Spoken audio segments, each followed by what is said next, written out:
예. 예. 인디안들은 아들이 13세가 가까워지면 아버지가 사냥하는 법이나 또 어떤 정찰하는 법, 그리고 칼을 쓰는 법, 낚시하는 법, 이런 여러 가지 것들을 가르치고 난 다음에 생일날 밤에 꼭 하는 것이 있습니다. 숲속에 깊은 곳으로 데려가 홀로 밤을 지새우게 하는 겁니다. 가족이나 부족의 보살핌에서 이제 벗어나 본 적이 없는 이 아이가 눈을 가린 채 깊고 먼 숲속으로 옮겨지는 겁니다. 그리고 혼자 내버려 두고 가는 거예요. 그리고 일정 시간이 지난 후에 눈 가리기를 푼 소녀는 이 울창하고 어두운 숲 한가운데에서 기나긴 어떤 공포의 밤을 보내야만 합니다.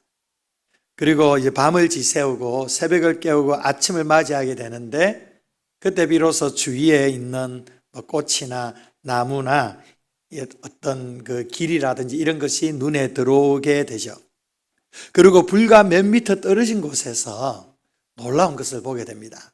그 활과 그리고 화살을 들고 서 있는 한 남자를 발견하게 되는데, 그 남자가 누구냐면 바로 이 소년의 아버지입니다. 그러니까 이 소년은 자기 홀로 밤을 지새운 것 같은데, 아버지가 거기서 좀 떨어진 곳에서 함께 거하고 있었던 겁니다. 그 아들을 지켜주고 있었던 것이죠. 거기 계시는 아버지. 이것을 이 아들이 보는 순간 마음에 뭉클한 감동이 흘러나오게 된 것이죠. 오늘 우리가 함께 나누는 말씀이 여호와 삼마라는 거예요. 여호와 삼마. 여호와 삼마라는 뜻이 무엇일까요? 거기 계신 하나님. 여기 계신 하나님. 하나님의 임재를 말하는 겁니다. 에스겔서는 크게 두 부분으로 나눌 수가 있는데요. 에스겔 1장에서 32장까지는 여호와가 거기 계시지 않는다라는 거예요. 여호와가 거기 계시지 않는다. 진짜 안 계셔서 안 계신 게 아니고 이스라엘 백성들이 그렇게 생각하는 거예요. 이스라엘 백성들이 하나님이 우리와 함께 하시지 않는다. 그리고 33절에서 48절까지는 여호와께서 거기 계시다라는 겁니다. 그 앞에는 하나님이 안 계신다. 그 뒤에는 하나님이 거기 계신다. 함께 계신다. 바로 이렇게 에스겔서 말씀은 구성이 됩니다. 1장에서 32장은 이스라엘과 특히 예루살렘 그 성의 심판, 그 몰락 과정을 그리고 있는데요. 결정적인 함락의 그 메시지가 33장 21절에 보고가 됩니다. 33장 21절에 보면 우리가 사로잡힌 지 12째 달 5째 날에 예루살렘에서부터 도망하여 온 자가 내게 나와 말하기를 그 성이 함락되었다 하였는데, 그 성이 함락되었다. 그러나 바로 이어서 예루살렘 회복의 메시지가 전달이 되는데요. 36장 33절에 보면 우리 함께 읽어봅니다. 시작. 주 여호와께서 이같이 말씀하셨느니라. 내가 너희를 모든 죄악에서 정결하게 하는 날에 성읍들에 사람이 거주하게 하며 황폐한 것이 건축되게 할 것인즉. 아멘. 회복하신다라는 거죠. 하나님이 이 성전을 회복하신다. 이 회복의 절정이 바로 회복된 예루살렘 성에 하나님께서 충만하게 거하신다는 겁니다. 그래서 그 성을 이름하여 오늘 본문에 뭐라고 합니까? 여호와 삼마라고 부르게 되었다라는 겁니다. 에스겔은 이전에 충격적인 환상을 보았습니다. 하나님의 영광이 예루살렘 성전을 떠나 동쪽으로 그렇게 올라가는 그러한 환상을 보았습니다. 이스라엘이 멸망된다라는 환상이죠. 이것은 단순히 성전의 파괴가 아니라 하나님의 임재의 상실을 의미했습니다. 하나님의 영광이 떠난 곳에 심판과 파괴만이 남아있는 것입니다. 그래서 포로된 백성들은 하나님이 우리를 버리셨다, 하나님이 더 이상 우리와 함께 하시지 않는다, 이렇게 절규했습니다. 이스라엘 백성들에게는 확고한 믿음이 있었습니다. 어떤 믿음이 있었냐면 예루살렘 성은 하나님의 성이기 때문에 절대 무너지지 않는다. 그리고 하나님은 오직 예루살렘 성전에만 임재해 계신다. 하나님이 임재해 계시기 때문에 절대 이 성은 심판당할 수 없고 무너질 수 없고 이 성전의 영광스러움은 영원토록 함께할 것이라고 이러한 확고한 믿음이 있었는데 자신들에게 두 눈에 예루살렘 성전이 무너진 것을 보게 된 것입니다. 이것은 엄청나게 충격적인 사실입니다.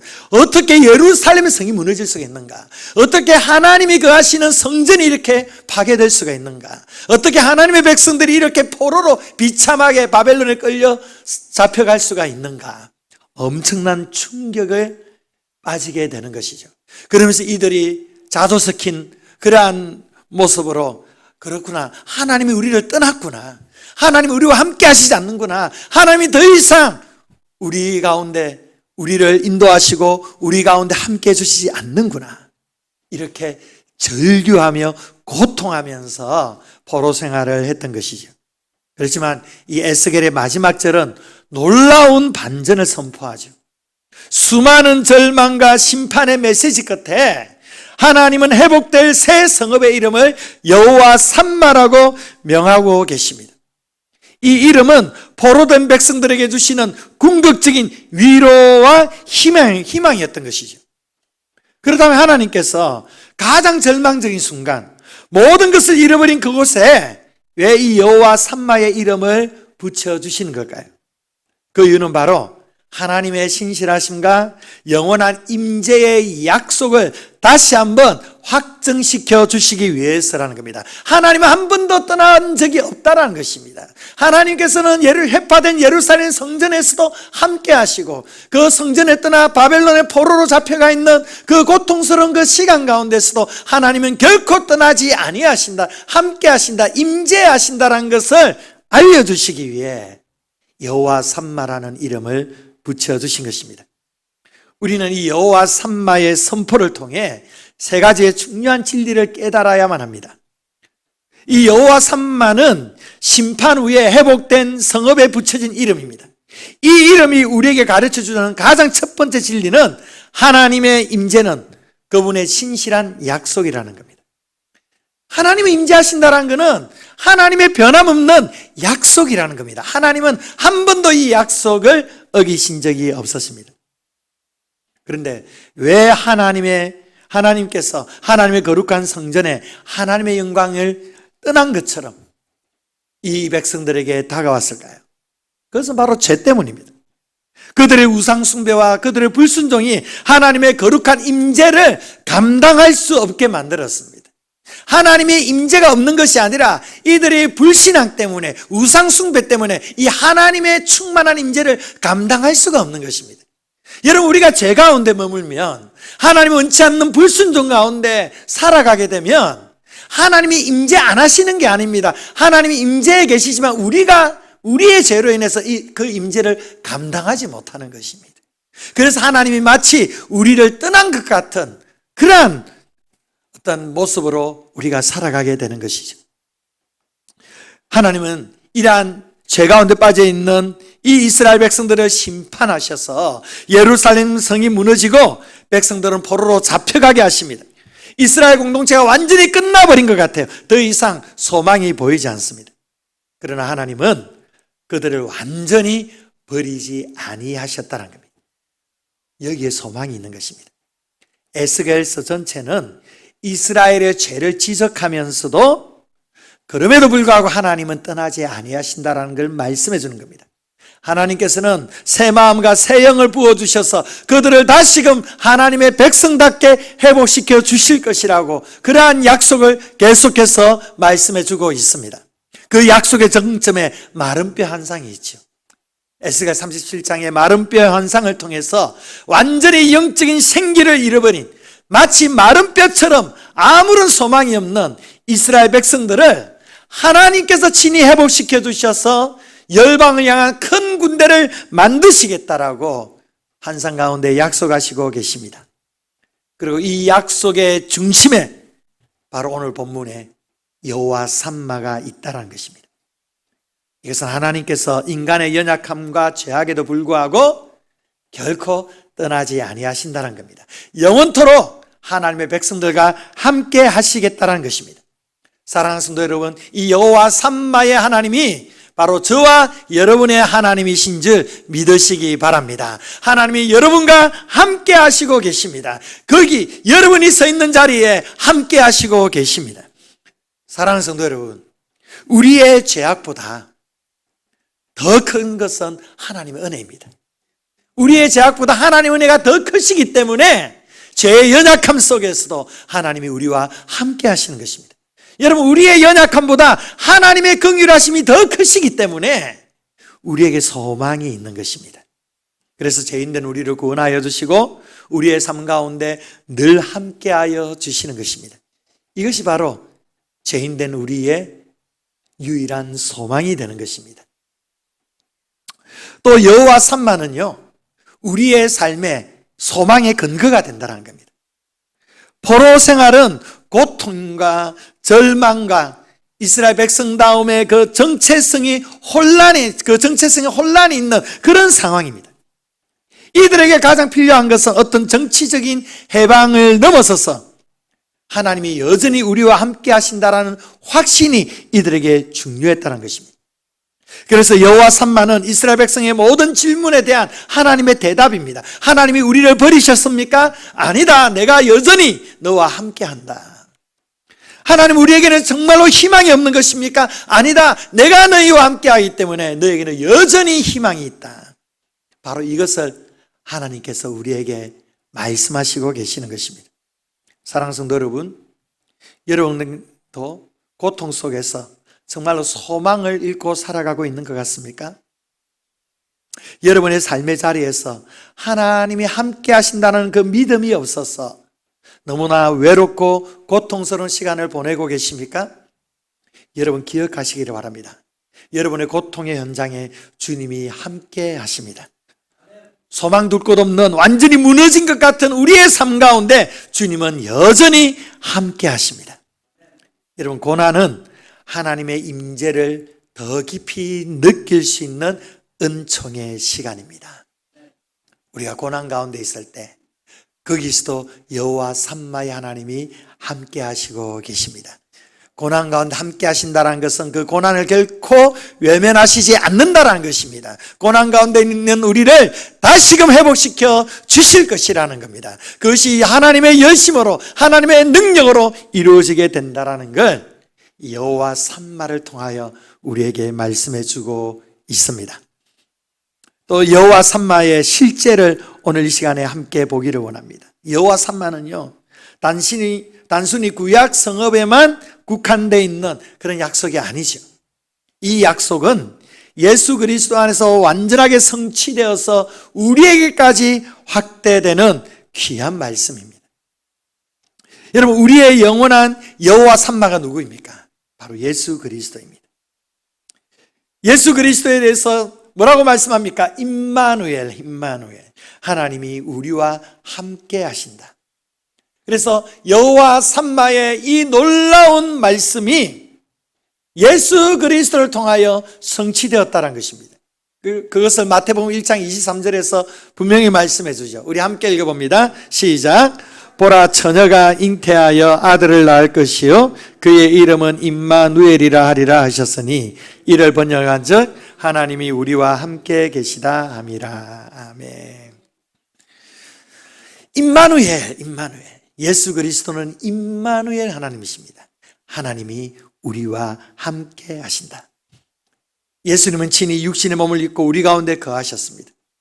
그리고 부활 승천하신 후에 예수는 우리에게 가장 위대한 약속을 주셨습니다. 마태복음 28장 20절에 볼지어다 내가 세상 끝날까지 너희와 항상 함께 있으리라. 세상 끝날 때까지 예수님께서 함께 하신다고 말씀하십니다. 예수님께서 여호와 삼마로 우리 가운데 역사하여 주신다라고 말씀하시는 것입니다.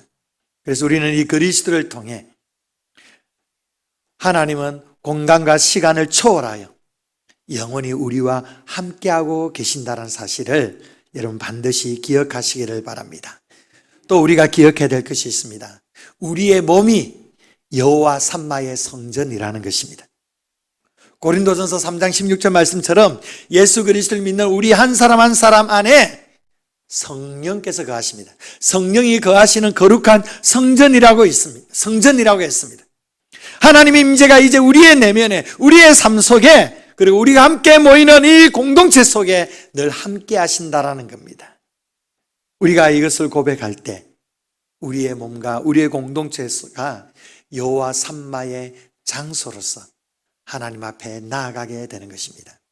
여러분 몸 자체가, 우리의 몸 자체가 여호와 삼마입니다. 하나님이 우리 가운데 거하시는 거룩한 성전이라고 말씀하십니다. 그 성전, 우리의 안에 거하시는 여호와 삼마, 그 하나님께서는 결코 떠나거나 버리시지 아니하신다는 사실을 여러분 기억할 수 있기를 바랍니다. 또 여호와 삼마에 통해서 우리가 경험해야 될 것, 우리가 깨달아야 될 것이 있습니다.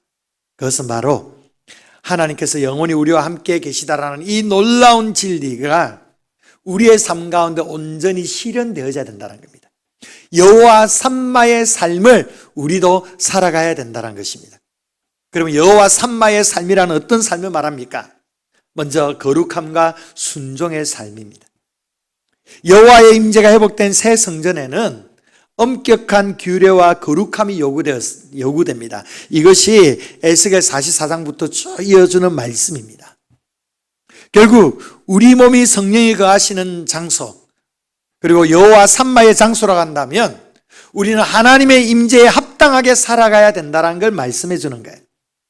바로 거룩함과 순종의 삶을 살아가는 것입니다. 여러분, 거룩이 무엇일까요? 바로 하나님의 말씀에 온전히 순종하며 살아가는 그 삶을 거룩이라고 말합니다. 순종하는 그 자리에서 하나님의 임재가 있는 것입니다. 불순종의 자리에 성령께서 근심합니다. 순종의 자리에 주님이 기뻐하시며 우리와 함께 하십니다. 그 중심에 하나님의 임재가 있다라는 것입니다. 여러분, 끊임없이 하나님 말씀에 순종하기를 결단하고 그 순종의 삶을 살아가도록 몸부림치시길 바랍니다. 우리가 순종의 깊이가 더해지면 더해질수록 하나님의 임재의 깊이는 우리에게 더해지게 될 것입니다. 두 번째로 사명의 삶을 살아야 된다는 겁니다. 여호와 삼마는 성전 안에서만 머무는 하나님의 임재가 아닙니다. 하나님의 임재를 모시고 사는 성도는 세상 속에서 그리스도의 빛을 비추는 존재가 되어야 됩니다. 세상 가운데서 하나님 여호와의 임재를 세상 가운데서 나타낼 수 있어야 된다는 것입니다. 예수님께서 제자들에게 말씀하셨습니다. 세상 끝날까지 내가 너희와 항상 함께 있을 것이다. 언제 항상 함께 하신다는 것입니까? 너희가 가서 모든 민족으로 제자를 삼는 이 거룩한 사명을 살아갈 때 여호와 하나님께서 함께 하신다라고 약속하십니다. 하나님께서 우리와 함께 계시기 때문에 우리는 두려워하지 않고 세상에 나아가 담대하게 주의 복음을 전할 수 있는 것입니다. 선한 영향력을 끼쳐 나갈 수가 있는 것입니다. 여호와 삼마는 우리에게 능력과 용기를 주시는 하나님의 놀라운 임재입니다. 그래서 하나님 주시는 이 힘과 능력으로 우리는 세상 가운데 나아가 담대하게 주의 복음을 전할 수가 있는 것입니다. 사랑하는 성도 여러분, 이 에스겔서의 마지막 결론이 여호와 삼마, 하나님이 여기 계시다. 여러분, 이것은 성경 전체의 결론입니다. 하나님이 우리 가운데 함께 하신다. 하나님은 이 말씀을 한 번도 지키지 아니하신 적이 없습니다. 하나님은 항상 우리와 함께하여 주시는 것입니다. 사랑하는 성도 여러분, 고통 가운데 있습니까? 여호와 삼마, 고통 가운데 함께 하시는 주님을 바라보시길 바랍니다. 마음의 두려움과 불안함이 있습니까? 여호와 삼마, 이 가운데서도 함께 하시는, 평안을 주시는 그 하나님을 믿고 바라보시기를 바랍니다. 우리의 가장 절망적인 순간에, 우리의 가장 고독한 그 순간에, 우리의 가장 연약한 그 순간에 여호와 삼마, 하나님이 바로 그곳에 함께 하신다라는 이 믿음을 가지고 담대하게 주님과 함께 세상 가운데 승리하며 살아가시는 우리 귀한 믿음의 성도들 될 수 있기를 바랍니다. 여러분 가정 가운데도 여호와 삼마, 우리 교회 공동체 안에서도 여호와 삼마, 여러분의 개인의 삶의 현장에서도 여호와 삼마, 거기 계시는 하나님께서 여러분과 함께 동행하여 주시리라 믿습니다. 이 믿음으로 날마다 살아가시는 귀한 성도들 되시기를 축복합니다. 기도하겠습니다. 좋으신 하나님, 오늘 우리에게 말씀하여 주심에 감사드립니다. 여호와 삼마, 거기 계시는 하나님, 그 하나님이 우리의 하나님이신 줄 믿습니다. 아버지 하나님, 우리가 여러 가지 삶의 어려움과 고통과 또 낙심과 여러 가지 아픈 그런 모든 상황 가운데서 하나님이 보이지 않는 그 순간에도 여호와 하나님이 함께 계심을 믿습니다. 믿음의 눈을 열어 주님을 바라보게 하여 주시옵소서. 주님의 임재를 갈망하게 하여 주시옵소서. 늘 언제나 우리와 함께 하시는 예수 그리스도의 그 은혜로 날마다